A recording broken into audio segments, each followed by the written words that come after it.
Okay အားလုံးပဲမင်္ဂလာပါဒီနေ့ဗီဒီယိုကတော့ကျွန်တော် try me Avano Cyber D5 ဖြစ်တဲ့ဒီ EDOR IDO room တစ်ခုဖြစ်ပါတယ် IDO EDOR ဆိုတာကတော့သူ့ရှေ့ရတော့ဗောနော်ဒီ insecure direct object reference ပေါ့နော်ပြောရရင်တော့ဒီ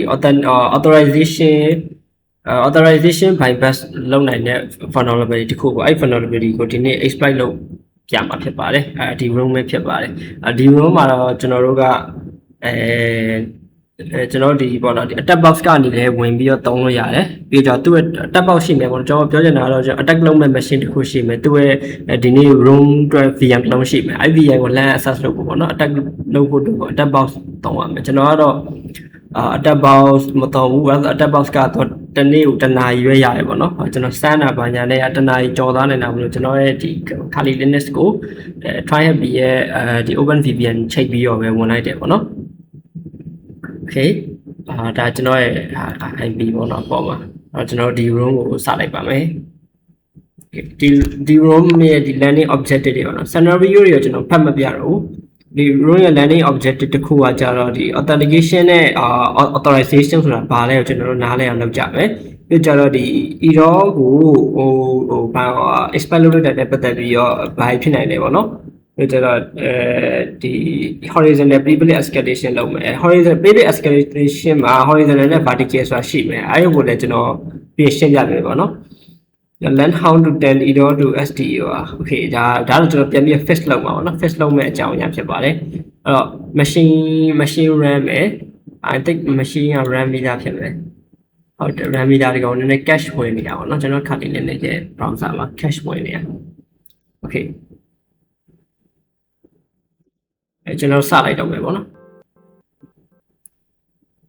okay ဒါတော့ကျွန်တော်တို့ကို okay error ဆိုတဲ့ဟာက vulnerability ကဘယ်လိုအခြေအနေမျိုးတွေမှာတက်နိုင်တယ်လဲအဲ့တော့ဒီလိုမျိုး URL ကိုအားလုံးပဲမြင်မှုကြမယ်ထင်တယ်ဒါကကျွန်တော်တို့ဒီ option web station ပေါ့နော် trap package ရဒါကကြတော့ဒီ website မှာဒါက website ဒါက website ပေါ့နော်ဒါသူ့ရဲ့ domain ပြီးတော့နောက်မှသူ့ရဲ့ sub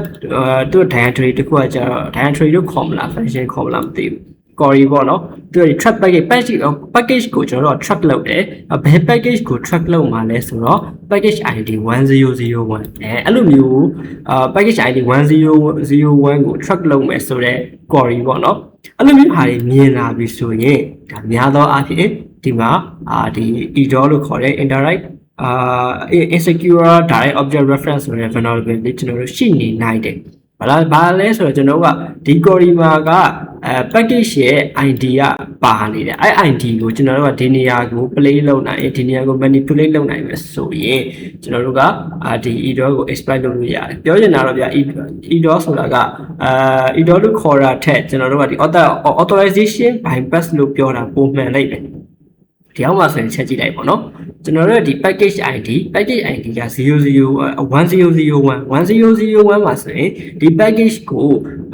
ပို့ရမယ်သူက Alice Smith ဆိုတဲ့သူဒါဒီ package နဲ့ပတ်သက်တဲ့ information တွေပေါ့နော်ကျွန်တော် delivery ပို့ဖို့မှသိကြမယ်ပို့ရမယ်သူဒါ address ဒါကျွန်တော် status နော်ဒါ1002ကကြတော့ဒီ Bob Johnson ဆိုတဲ့သူကျွန်တော်တို့ကဒီ10ဒီ power query မှာဆိုရင်1001ကိုထားလိုက်မယ်ဆိုရင် Alice Smith ရဲ့ဟာပြမယ်အဲ့တော့1002ရဲ့ဟာကိုထားလိုက်မယ်ဆိုရင် Bob Johnson ရဲ့ဟာကိုပြဒါဆိုရင်ကျွန်တော်တို့ကကျွန်တော်တို့ဒီ Alice account နဲ့ဝင်နေပြီးတော့ဒီကောင်ကို manipulate လုပ်နိုင်လို့ဒီ Bob Johnson ရဲ့ information ကိုပြမယ်ဆိုရင်ဒါကကျွန်တော်တို့ကိုsensitive information disclosure ဖြစ်သွားတဲ့သဘောပဲဒါကိုကျွန်တော် authorization ကို bypass လုပ်နိုင်တယ်လို့ခေါ်တယ် okay အဲ့မှာကျွန်တော် authentication နဲ့ authorization ကိုတစ်ချက်ပြောရမယ်ပြောချင်တာတော့ဗျာ authentication ဆိုတာကြတော့ what can you do ပေါ့နော်ကျွန်တော်တို့ကဒီ Alice Smith ဆိုတဲ့ account နဲ့ sorry authentication ဆိုတာကြတော့ who you are မင်းဘယ်သူလဲပေါ့နော်ကျွန်တော်တို့ကဒီ website တစ်ခုကိုဝင်လိုက်တယ်ထားပါတော့ဒီ awesome website.thm ဆိုတဲ့ website ကိုဝင်လိုက်တယ်အဲ့ဒါကိုကျွန်တော်တို့ကဘယ်သူအနေနဲ့ဝင်ပါလဲ okay ကျွန်တော်ကဒီ Alice ဖြစ်တဲ့အတွက် Alice Smith account နဲ့ဝင်လိုက်တယ်အဲ့ဒီလိုမျိုး authentication ရဲ့နောက်မှာ authorization ဆိုတာကထပ်ပြီးတော့ပါလာမယ်အဲ့တော့ကျွန်တော် authenticate လုပ်လိုက်တဲ့ account user က authorization ဆိုတဲ့ဘာတွေကိုသူဆက်လုပ်နိုင်တယ်တနည်းအားဖြင့်သူ့ရဲ့ permission လို့လည်းပြောလို့ရမယ်အဲ့ permission မှာကျွန်တော်တို့ကထိန်းချုပ်ထားရမယ်အဲ့ permission broken ဖြစ်သွားတဲ့အခါမှာသူကတခြား Alice ရဲ့ account နဲ့ဝင်ထားပြီးတော့တခြား Bob ရဲ့ account Bob ရဲ့ package တွေရော Caro White ရဲ့ package တွေကိုပါမြင်နေရပြီဆိုရင်ဒါကကျွန်တော်တို့က authorization ကို bypass ဖြစ်နေတာ authorization weak ဖြစ်နေ authorization ကျိုးပေါက်နေတယ်လို့ပြောလို့ရတယ်အဲ့လိုမျိုး authorization ကျိုးပေါက်တာကိုမှသူကနှစ်မျိုးရှိမယ်ဗျာဒီစာတွေပေါ့နော်ဒီစာရဲ့ဒီမှာကျွန်တော်ဘောရှင်းပြခဲ့တဲ့ဒီစာတွေပါပဲအဲ့တော့ authorization ကိုကျိုးပေါက်သွားပြီဆိုရင်ကျွန်တော်တို့ရဲ့ permission တွေကပို့ပြီးတော့များသွားနိုင်တယ်ဒီ account မှာကျွန်တော် Alice အနေနဲ့မြင်မယ်ကျွန်တော် Alice ကကို information တွေပေါ့တခြား Bob ရဲ့ information တွေမြင်နေရတယ်အဲ့လိုမြင်နေပြီဆိုရင်ကျွန်တော်တို့ကauthorization မှာဖြစ်သွားတာကျွန်တော် privilege escalation လို့ခေါ်တယ်ကျွန်တော်တို့ရဲ့ဒီ Alice account မှာရရှိထားတဲ့ privilege ကနေပြီးတော့တခြား account တွေအပေါ်က privilege ရအဲ့လိုမျိုး privilege escalate ဖြစ်သွားတဲ့အပိုင်းမှာနှစ်ပိုင်းရှိတယ်ဒါတစ်ခုကကျတော့ vertical privilege escalation vertical privilege escalation ဆိုတာမြင်အောင်ပြပြရရင်တော့ကျွန်တော်တို့လက်ရှိရနေတဲ့ privilege တစ်ခုရှိတယ်အဲ့ privilege အဲ့လိုမျိုး privilege ရနေတဲ့တခြားသူတွေလည်းရှိတယ်မြင်အောင်ပြပြရရင်ဗျာကျွန်တော်တို့ဒီ Linux တို့ဘာလို့မှ user account နဲ့ရှိမှာကျွန်တော်တို့က user account normal user account နဲ့ရှိမယ် normal user account မှာသူ့ရဲ့ privilege တစ်ခုရှိမယ်တခြား normal user account တွေမှာသူ့ရဲ့ privilege တစ်ခုရှိတယ်အဲ့ဒီလိုမျိုး normal user တွေအပေါ်မှာ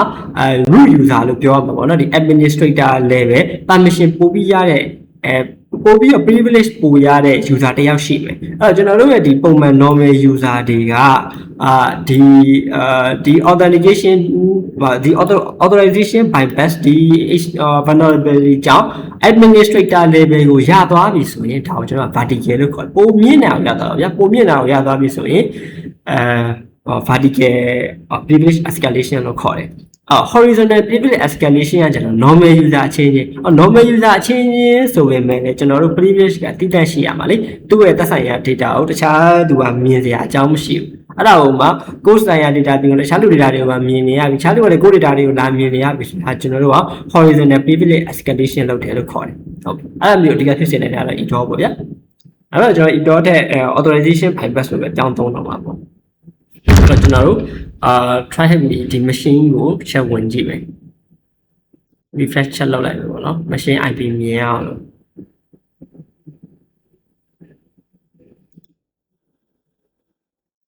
ဒီမှာဒီ tab မှာလည်းမြင်နေရOkay ဒါကတော့ကျွန်တော်တို့ machine ရ IP ပုံမှန်ဆိုရင်တော့ဝင်လို့ရမှာမဟုတ်ဒါဘာဖြစ်လို့လဲဆိုတော့ကျွန်တော်ကTricam ရဲ့ OpenVPN နဲ့ချိတ်ထားလို့ပေါ့နော်အဲ့တော့ကျွန်တော်ဝင်လို့ရတယ်ကျွန်တော်တော့အစားပြန်လုပ်ပြမယ်ဝင်မဲ့ user က Nils try hack me okay ဒါသူ့ရဲ့ password ပေါ့နော် password နဲ့ကျွန်တော်တို့ဒါဝင်လိုက် okay ကျွန်တော်ဝင်လိုက်တဲ့ user က Nils ဆိုတဲ့ user နဲ့ဝင်ထားတယ် okay အဲ့မှာကျွန်တော်တို့ကEDOR vulnerability ရှိနေလားမရှိနေလားဆိုတာကိုကျွန်တော်တစ်ချက်ကြည့်မယ်အဲ့တော့ကိုကျွန်တော်တို့က developer 2ဖွင့်ရမယ်ပေါ့နော်။ကျွန်တော် inspect မှာနောက်ကိုသွားလိုက်မယ်။အဲ့လိုသွားပြီးကျွန်တော် refresh ချက်ပြန်လုပ်ကြည့်မယ်။ Okay refresh လုပ်မယ်ဆိုရင်ဒါကျွန်တော်တို့သွားခဲ့တဲ့HTTP request တွေမြင်ရမယ်ပေါ့နော်။ဒီမှာဆိုရင်ကျွန်တော်တစ်ချက်ကြည့်လိုက်။ဒီမှာဆိုရင်view account info user ID ကို10 user ID ကို10ဆိုတာကျွန်တော်တို့မြင်ရလိမ့်မယ်။ဒီကဘာနဲ့လားတဲ့တူလဲဆိုရင်အပေါ်မှာဒီ package ပုံစံမျိုးပဲ package ပုံစံမျိုးပဲ ID ဝယ်ပါကြတယ်မြင်ရမှာပေါ့နော် Okay ဒါတော့ရှင်းပြပေးထားတာမှာဆိုရင်ကျွန်တော်တို့အလုပ်သွားလိုက်တဲ့အခါမှာဒါကကျွန်တော်တို့ header လေးပေါ့နော်ကျွန်တော်ဘာဝင် request လုပ်တယ်အမဒီလိုမျိုး user ID 10နဲ့ပတ်သက်တဲ့ account information ပြပါဆို request လုပ်တဲ့အခါမှာဒီ response ထဲမှာကျွန်တော်တို့ဒီ new ဆိုတဲ့ user ရဲ့ information တွေပေါ်လာပြီသူ့ရဲ့ user ID က10 user name ထားတယ်ပေါ့နော်ဒါသူ့ရဲ့ခြေရွက်တွေ Okay အဲ့ဒါဆိုရင်ကျွန်တော်တို့ကခုနကဒီ user 10ကိုကျွန်တော်တို့ manipulate ဘယ်လိုလုပ်ကြမလဲဆိုတော့Okay ကျွန်တော်ဒီ local story အောက်ကသူ့ website ကိုသွားလိုက်မယ် story ကိုသွားလိုက်မယ် Okay local story ကောင်းပါတော့ဒါကျွန်တော်တို့က authenticated user ပေါ့နော်ဒါတော့ authenticated user ရဲ့ information user information ကိုကျွန်တော်တစ်ချက်ပြင်ကြည့်ကြမယ်10ပေါ့နော်10မဟုတ်ဘဲနဲ့ကျွန်တော်တို့က17လို့ပြောင်းပြီးတော့ထားကြည့်လိုက်မယ်ထားလိုက်ပြီးတော့ refresh check ပြန်လုပ်ကြည့်မယ် okay ဒါဆိုကျွန်တော်တို့ကnew ရဲ့ account မဟုတ်တော့ဘူး new ရဲ့ account မဟုတ်တော့ဘဲနဲ့ကျွန်တော် test ဆိုတဲ့ user ဖြစ်သွားပြီပေါ့နော်ဒါဆိုရင်ကျွန်တော်တို့ကဒီ test ဆိုတဲ့ user ရဲ့ information တွေကိုကျွန်တော်တို့ကမြင်နေရအဲ့လိုမျိုးမြင်နေရဖို့ကိုကျွန်တော် password လုပ်လားဆိုတော့မလိုဘူး need ရဲ့ password ပဲလို့တယ်ဒီကောင်သူ့ရဲ့ user ID ကိုကစားလိုက်တဲ့နေရာမှာကျွန်တော်တို့ပို့ပြီးတော့တခြားဟာတွေတခြားဒါကိုကျွန်တော်ဘယ်လိုခေါ်လဲ horizontal page escalation လို့ခေါ်မယ်ဒါပုံမှန် user တိုင်းပေါ့နော် maybe ဒီကောင်က admin user ဖြစ်မှာတော့validate ဖြစ်သွားမှာပေါ့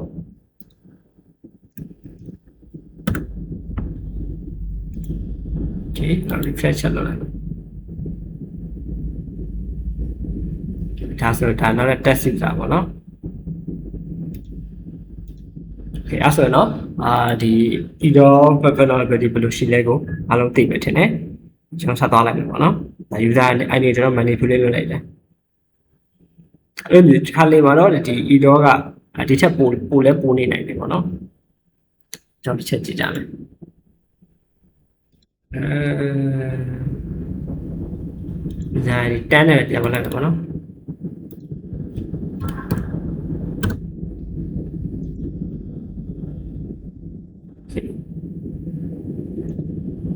ဒီဟာနဲ့ပဲဒါကကျွန်တော်တို့သူကဒီ try present ပြီးကျွန်တော်ဒါဟိုလက်ဆောင်ပေးတဲ့web application တွေတခုပေါ့နော်လက်ဆောင်ပေးအောင်သူကဒီ gift တွေ voucher တွေနဲ့တွားတာအဲ့ဒီမှာကဒီမျက်လုံးကိုဖွင့်တဲ့ဟာလေးဒီတစ်ချက်နှိပ်ကြည့်လိုက်ပါတော့ view icon လို့ပဲပြော okay network ထဲမှာဆိုရင်ဒါကျွန်တော်ပြန်ပြလိုက်မယ်ဒါကျွန်တော် request တွေပေါ့နော်ဒီမှာဆိုကျွန်တော်က file ဆိုတာဒီဟာလေးကိုတွေ့တယ် child to mg dash ဆိုတဲ့ဟာလေးကိုတွေ့တယ်ပေါ့နော်MD data ဆိုတာအဲ့ဒါ base 64 decode လောက်တာပြောချင်တာပြအများအဖြစ် base 64 encode decode တွေကနောက်မှလို့ညီမြချင်းလေးတွေပါတတ်တယ်အဲကျွန်တော်တို့တကယ်ဟုတ်မဟုတ်ကိုcyber chef နဲ့ decode ဖြည့်ကြည့်မယ်ပေါ့နော်ဒီဟာက base 64 encode ထားတဲ့ value အဲကျွန်တော်တို့အဲ့ဒါကို mg equal ဆိုတဲ့အကောင်ကျွန်တော် decode ပြန်လုပ်ကြည့်ပါဦးcyber chef ကကြာမယ်ဆိုရင် 64 decode okay mg တော့ကျွန်တော် decode လုပ်ကြည့်လိုက်မယ်ဖြေသူ့ရတာက2ပေါ့နော်ဒါနှစ်ဆိုတဲ့ကဏ္ဍလေးကိုနှစ်ဆိုတဲ့ကဏ္ဍလေးကိုသူကဒီ encode လုပ်ရတာပေါ့ encode လုပ်ရတဲ့ခါမှာဒီ mg equal ဆိုတဲ့ဟာလေးကိုပြတယ်အဲ့ဒါနဲ့ကျွန်တော်တို့ကဘာတွေဆက်လုပ်လို့ရလဲကိုချက်ကြည့်လိုက်မယ်ပေါ့နော်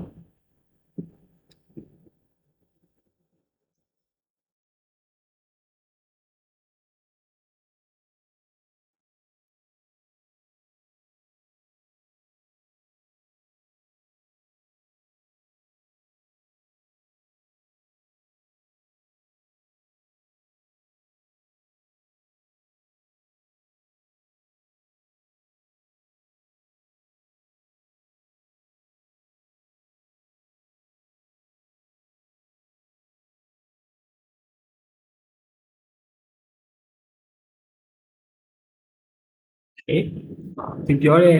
sha value ကဘယ်မှာရှိပါလဲမသိဘူးချက်ပြန်ကြည့်လိုက်value တော့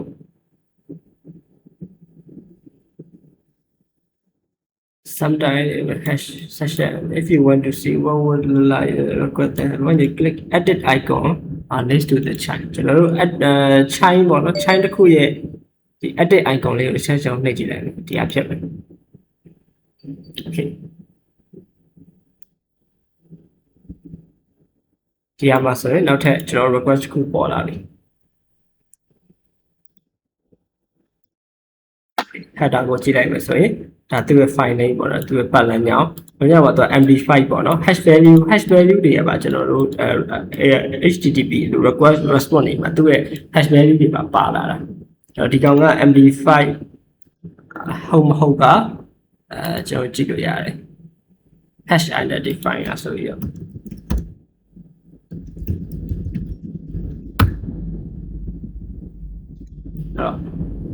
ဒီဗီဒီယိုတက်ကိုတစ်ခုလေးတုံလုံးပြောလိုက်ရအောင်ကျွန်တော်ကဒီအဲ့လို hacking လုပ်တဲ့ဒီ red teaming တွေပိုင်းတွေကိုတိတ်မလုပ်ဖြစ်ဘူးပေါ့နော်ကျွန်တော်လုပ်ငန်းသဘောသွားွားရဒီ blue team နဲ့security engineer တွေပဲကျွန်တော်လုပ်ရတာများတယ်အဲ့တော့ဒီ video ကလည်း red teaming အကြောင်း hacking အကြောင်းဆိုတော့ကျွန်တော်ပြောနေရဒီလိုအပ်တာတွေရှိသွားနိုင်တယ်ပေါ့နော်အဲ့တော့လည်းပွင့်ပြီးပါနဲ့sorry ပါကျွန်တော်အားတန်တဲ့အပိုင်းလေးရောက်ရင်ပို့ပြီးတော့ပြောပြပါမယ် okay အဲ့တော့ကျွန်တော် hash ကို identify လုပ်ကြည့်တဲ့နေရာမှာဒါ MD5 value ပေါ့နော်ဒါတော့ဟိုဘက်မှာလည်းပါတယ် okay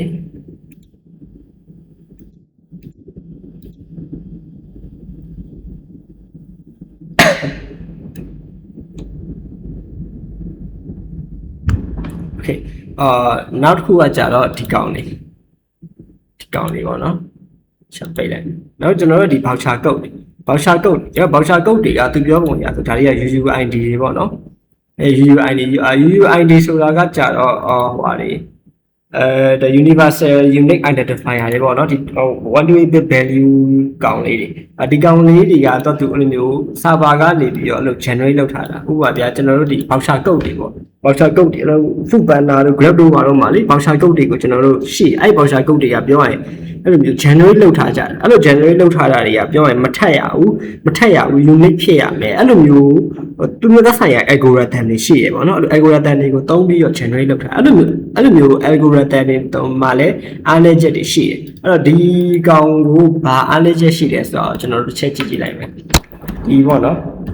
UUID identifier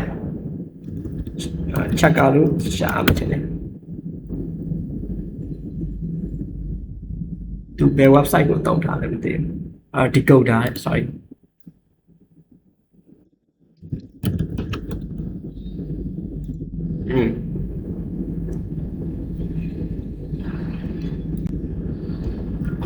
ကျွန်တော်တစ်ချက်ဒီကောင်ကိုဒီကောင်လုပ်ကြည့်လိုက်မယ်ဒီကောင်လို့ကျွန်တော်တို့ version က1ပေါ့နော်သူtry ရပြီးပြောတာကြတာ version 1ဒီ version 1မှာသူက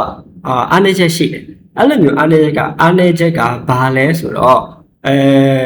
ကျွန်တော်တို့ကပေါ့နော်ဒီကုတ်တွေဒီ UUID ကိုgenerate လုပ်လိုက်တဲ့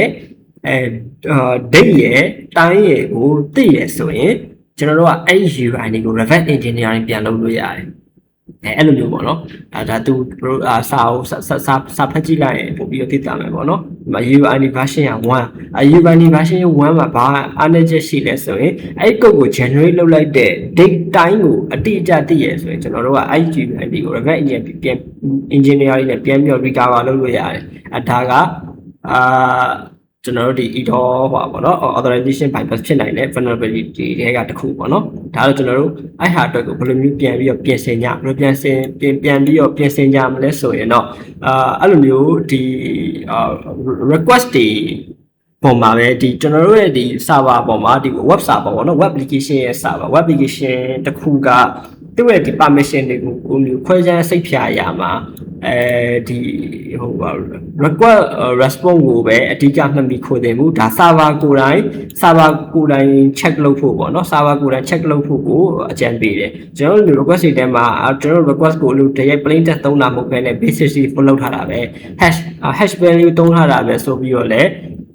ဟိုပြီးခိုးလို့မရဘူးတကယ် real permission အကုန်လုံးကို server ကနေ check ဖို့ပေါ့နော်ဒါကတော့ဟို okay developer တွေပို့ပြီးတော့နားလဲကြမယ်ထင်တယ်ဘယ်လိုမျိုးလုပ်ရမလဲဆိုတော့ကုတ်ဘယ်လိုရမလဲဆိုတော့တခြားတော့မသိဘူးပေါ့နော်ဒါကို EDOR ကိုဟိုဒီ authorization bypass ကို fix လုပ်ဖို့အတွက်ကတော့server ကိုယ်တိုင် permission ကို handle လုပ်ဖို့အတွက်ကိုလိုရပေါ့နော် okay ကျွန်တော်အဲ့တော့ဖြေလေးဖြေလိုက်မယ်ပေါ့နော် what does IDOR stand for IDOR ကြတော့insecure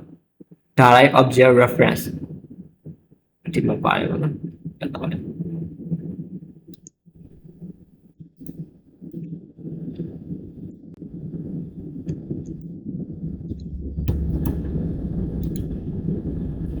what type of privilege and most EDOR မှာဘာအဓိကဖြစ်နိုင်လဲဆိုရင်ဘယ်လိုမျိုး privilege escalation horizontal ပေါ့နော် admin ကတော့အများသောအားဖြင့်တော့ များသောအဖြစ်လို့မရကြတယ်များတယ်အဲ့တော့ရခောက်တွေလည်းရှိရပေါ့ဒါပေမဲ့တကယ်ဟိုဖြစ်တာတော့ originality ရကြတာများတယ် okay expiry is found the view account parameter what is the user id of the parent that has 10 children okay ကျွန်တော်တို့ exploit သွားလုပ်ကြမယ်ပေါ့နော် exploit လုပ်မယ်အမှကလေး10ယောက်ရှိတဲ့သူကဘယ်သူလဲတဲ့ဒီမှာသူ့မှာကလေးပဲရ1 2 3 4 5သူ့မှာကလေးက9ယောက်ရှိတယ်ကျွန်တော်တို့တစ်ဖြည်းဖြည်းနဲ့ horizontally သွားကြည့်ကြမယ်ပေါ့နော်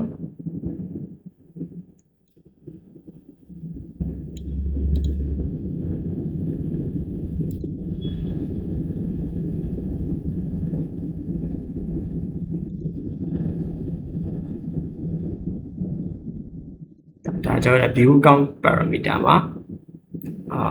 storage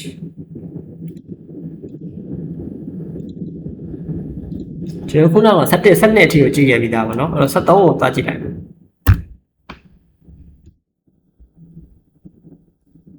73ကကြတော့73ကကလေးတယောက်မှမရှိဘူး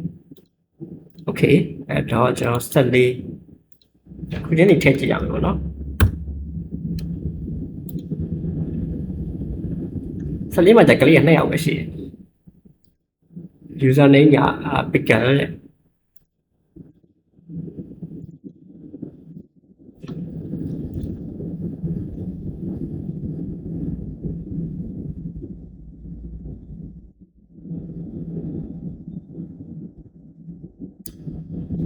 sorry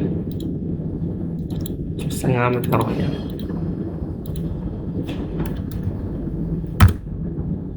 အနာတစ်ချက်ခေါ်ရ15ကျစာဘရီအလော် okay 1 2 3 4 5 6 9 10 okay တော့10ရောက်ပါနော်10ရက်ကလေး10ရောက်နာမည်ကစာဘရီအလော်ကျန်စာဘရီအလော်ဆိုတော့ဆောင်းမွေးတဲ့ကောင်ပေါ့နော်မြန်မာလိုဆိုရှင်မွေးလုံးလို့ပါတော့သူရဲ့ user id က15ပေါ့နော်15မှာကလေးဟိုရှိ10ရောက်ရှိ okay အဲ့ဒါဒီနေ့ row ကတော့ကျွန်တော်ပြီးပြီပေါ့နော်ကျွန်တော် okay အဲ့ bonus test ကြံနေတယ်အဲ့တော့ bonus test ကိုချက်လောက်ကျွန်တော်ဆက်ပြီးတော့သွားကြည့်ရအောင်ပေါ့နော်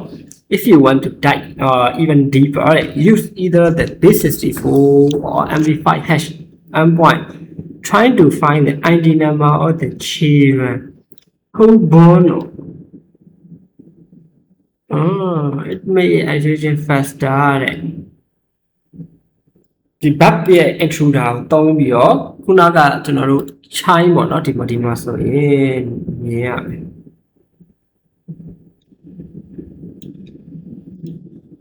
okay now work ဒါကျွန်တော် chime ရဲ့ info ကြည့်ရအောင်နော် chime ရဲ့ info ကဒီကောင်အဲ့ဒါတော့ကျွန်တော် base64 value ပေါ့နော်အဲ့လိုမျိုး base64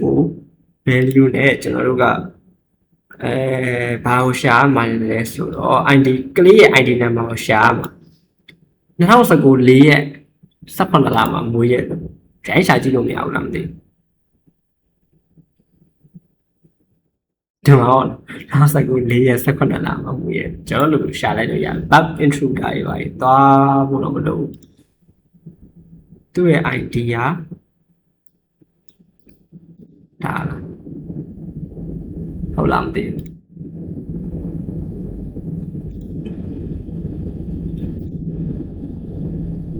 19တဲ့သူပါအောင်19လို့ပြောရတယ်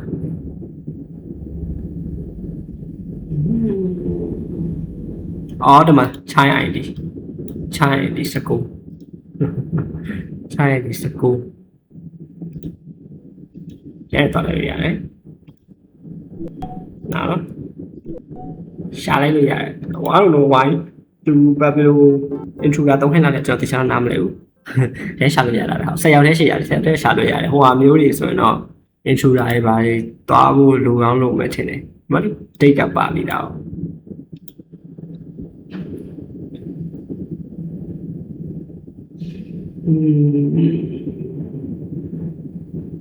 exploit တော့ကျွန်တော်ဆက်ပြန်ပြီးတော့လုံးတော့ပြတော့ပေါ့နော် want to go even further မင်းတစ်ချက်ပို့ပြီးတော့သွားခြင်းသေးတယ်ဆိုရင်လည်းဒီ URL ကိုသွားလိုက်တယ်သွားပြီကွာ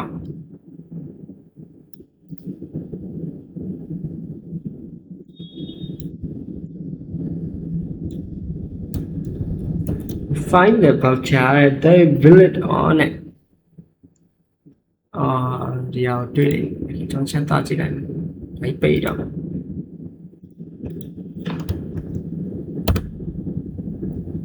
Okay ဒီအောင်သွားလိုက်မယ် find the voucher တဲ့ village 20 November 2025 20 November တဲ့ voucher ကိုသွားလိုက်မယ် Okay မလို့ကျွန်တော်ဘာ value ဝင်လို့မရအောင် something ဒီလိုမျိုး voucher ကြီးဖြစ်မယ်ဒီကောင်လေးကိုသုံးပြီးတော့ claim လုပ်ရမှာဖြစ်မယ်တဲ့6ခုရှိတယ်တစ်ခုလောက် sami claim ကြည့်တယ်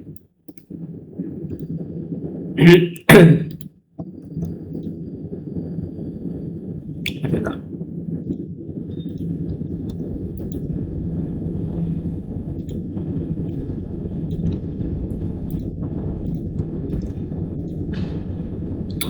အမှားဖြစ်တာပေါ့နော်okay voucher that is it အဲ့ဒီချိန်မှာလောက်ခဲ့တဲ့ဒီချိန်မှာ village ဖြစ်မဲ့ဒီချိန်မှာ village ဖြစ်မဲ့ဟိုvoucher ကိုရှာမှာဒီနေ့မှာ village ဖြစ်မဲ့ဟာကိုရှာမှာပြီးတော့တဲ့ဒီ insider information တွေအရဒီ voucher တဲ့ exactly on the minute where between 9:20ကနေပြီးတော့24နာရီ UTC အတွင်းမှာဒီက minute တစ်ခုခုမှာပေါ့နော် minute တစ်ခုခုမှာဒီ voucher code ကcreate လုပ်ခဲ့တာအဲ့လိုမျိုးပြောချင်တာဗျာကျွန်တော်တို့အားလုံးဒီပေါ့ဒီဟာပေါ့ဒီကောင်ပေါ့ဒီ UID မှာသူ့မှာအားနည်းချက်တစ်ခုရှိတယ် version 1ကိုတုံးထားတာဖြစ်တဲ့အတွက်ကျွန်တော်တို့အတီ create လုပ်လိုက်တဲ့အတီအကျကိုသိတယ်ဆိုရင်ဒီကောင်ကိုပြန်ပြီးတော့ဟိုလုပ်လို့ရမယ်Rabbit engineering နဲ့ UID voucher code ကိုဖော်လို့ရမယ်ပေါ့ဗျာအဲ့လိုမျိုး create လုပ်ခဲ့တာကလည်း20ကနေပြီးတော့24နာရီ UTC အဲ့အတွင်းမှာလုပ်ခဲ့တာ4နာရီအတွင်းမှာcreate လုပ်ခဲ့တာ that's on the minute ဆိုတော့minute ဆိုတာကကြတော့တကယ်အဲ့လိုမျိုးကျွန်တော်တို့စီမှာကအဲ့လို voucher ကို brute force တိုက်ရမယ်ဆိုတဲ့သဘောပေါ့နော် voucher တွေအရင်ဆုံးကျွန်တော်တို့မှာလုံမယ် voucher တွေအများကြီးရှိမယ်ဒီ9:20နေပြီး24နာရီအတွင်းမှာ generate လုပ်ခဲ့တဲ့ voucher တွေ list ပေါ့နော်ဒီ what list ပုံစံမျိုးလုပ်မယ်အဲ့ what list နဲ့ကျွန်တော်တို့ကဒီနေရာမှာ claim voucher မှာ Babsuite ရဲ့ intruder ကိုသုံးပြီးတော့တိုက်ရမှာပေါ့နော်အဲ့တော့ကျွန်တော်တို့ Babsuite channel ဖွင့်လိုက်မယ်ခါလေးလေးနဲ့မှာ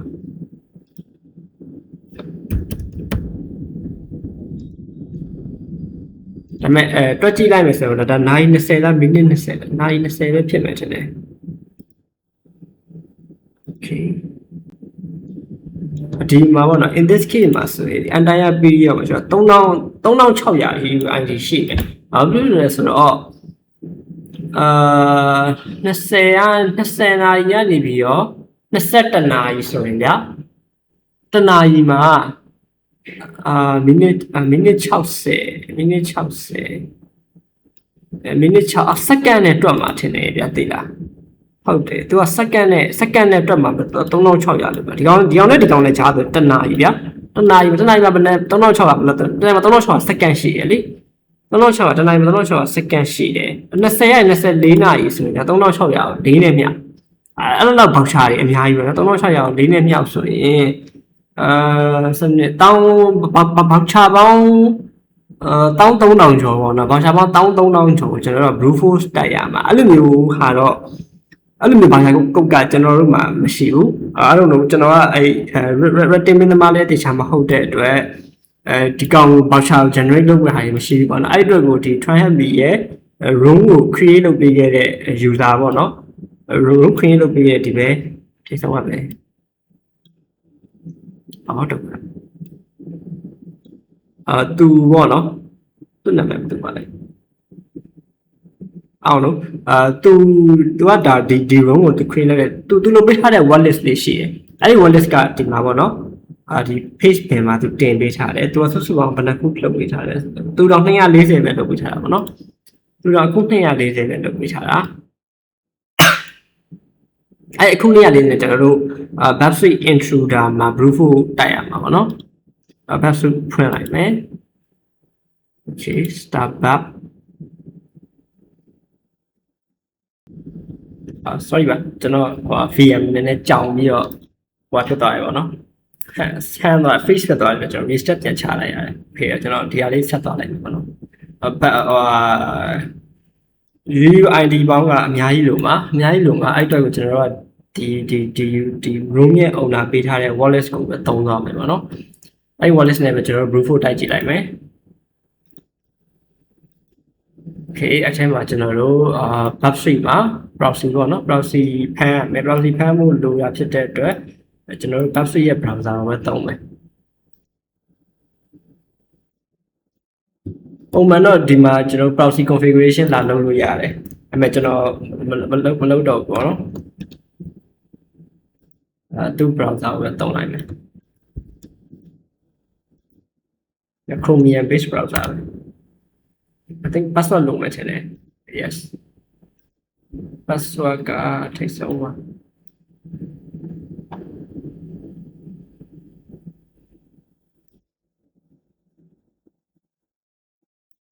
Neil ဆိုတာနဲ့ပဲကျွန်တော်ဝင်လိုက်တယ်ပေါ့နော်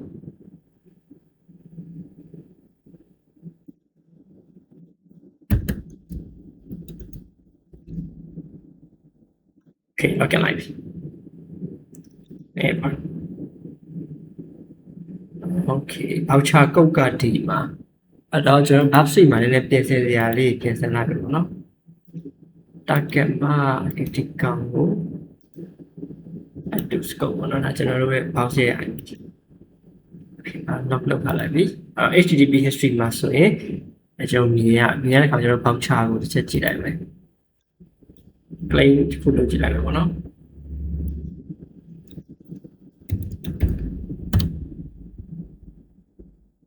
Okay အဲ့လိုမျိုး browser လက်ဖန်ထားတဲ့အတွက် မှာ log ကြည့်လို့ရတယ်ပေါ့နော် log တက်လာပြီဒါကျွန်တော်တို့ကုတ်ပေါ့နော်voucher ကုတ်ကိုကျွန်တော်ထားလိုက်တာvoucher ကုတ်ကိုကျွန်တော်တို့အဒီကောင်းကိုပို့လိုက်မယ်ဒီ intruder နဲ့ intruder ကိုပို့လိုက်မယ်ပေါ့နော်repeater ကိုပို့လို့လည်းရတယ် intruder ကတော့ automate လုပ်တာ repeater ကတော့တစ်ခုချင်းစီကိုဆက်တာပေါ့နော်မြန်အောင်လို့ပဲကျွန်တော် intruder ကိုပဲပို့လိုက်မယ်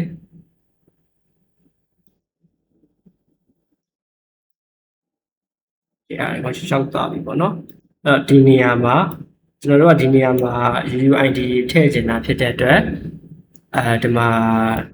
ကောင်းလေးနှိပ်လိုက်ပြီပေါ့နော်အဲ့အတွက်ကိုကျွန်တော် payload ပြင်မယ် payload ကကြတော့ simple list ပဲ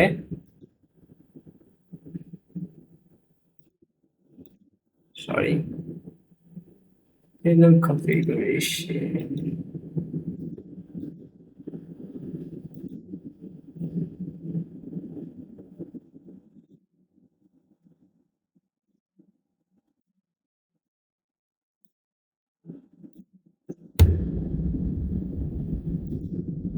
file update ဟာလေးရှိတယ် okay အရင်ဆုံးကျွန်တော် file download ဆိုရမယ်ပေါ့နော်ဒီကောင် page ပင်မှာတင်ပေးထားတာဒီကောင်ကို download ဆွဲလိုက်ရအောင်ဒါလေး download ဆွဲလိုက်လို့ရတယ်ပေါ့နော်ကျွန်တော် download ဆွဲလိုက်မယ်ဆွဲထားပြီးတော့ website မှာ payload ကို account လုပ်လိုက်မယ် download ဒီကောင်ပေါ့နော်1 2ပဲကြာလာပြီပေါ့နော်ကျွန်တော်တို့ဒီကောင်ပေးလို့ပေါအောင်ကျွန်တော်မှ240နဲ့ဒီနေရာမှာရှိမယ်ပေါ့နော်ကျွန်တော်တို့စပြီးတော့ attack လုပ်ကြည့်လိုက်မယ်တင်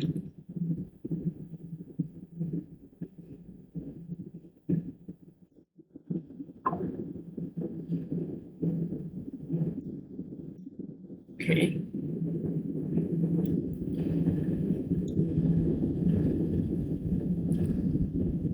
status code ရတာ404ပေါ့နော်404 error ဒါအရှိမ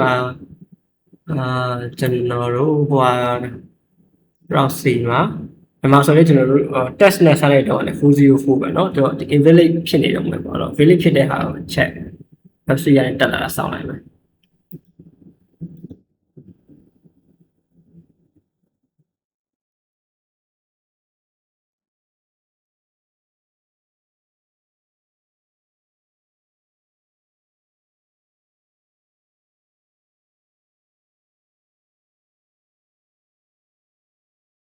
run နေတော့မှာပေါ့နော်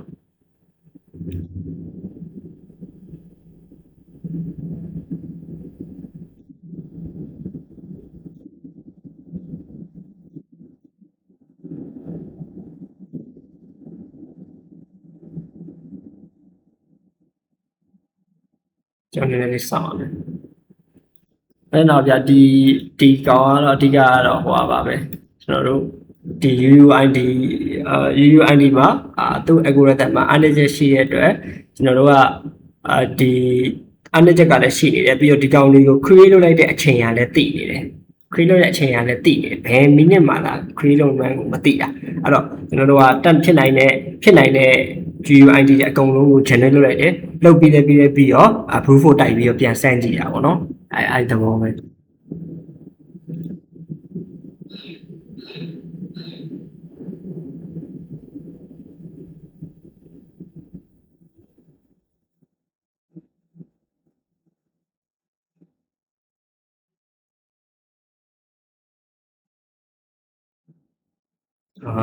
ကျွန်တော်ခု240တောင်ထားတာခုမှ90ကျော်လို့ရှိ240ကျော်ဟုတ်တယ်အဲ့ဒီဒီတော့200တခုတွေ့ပြီပေါ့နော်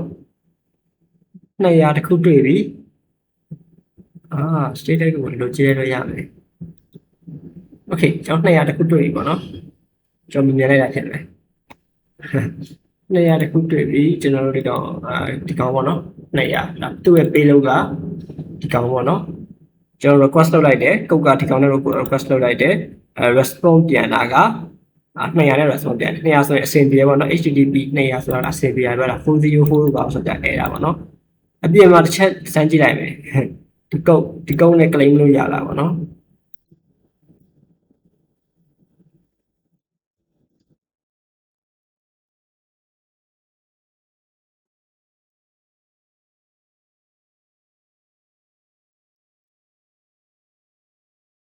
โอเค6ခုဖြစ်သွားတယ်ဗောနော်6ခုနေ9ခုဖြစ်သွားတယ်ဗောနော်9ခုဖြစ်သွားတယ်အဲ့တော့ကျွန်တော်တို့ဒီ code အဆင်ပြေလို့ပြောလို့ရတယ်ဒီ code က no answer နေရောပြောတယ်အဖြေပါတယ်ချက်ကြည့်လိုက်မယ်26264 3E00 ကနေပြီးတော့969နဲ့ဆုံးတဲ့ကောင်ချက်ပြန်ပြီးရောဟုတ်လား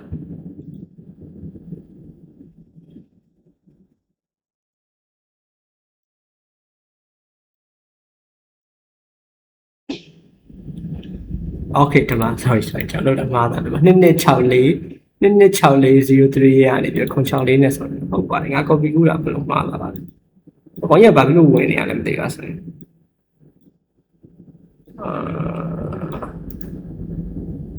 ဒီလိုမျိုး copy ကူးပါမယ်ထင်တယ်။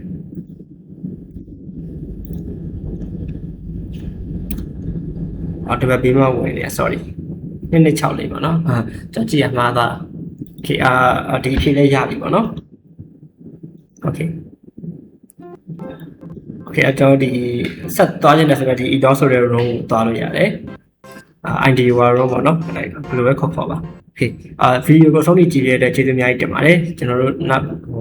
25ရက်တိုင်ပေါ့နော်နောက်ဆုံးနေ့ထိလုပ်ဖို့အစီအစဉ်ရှိပါတယ်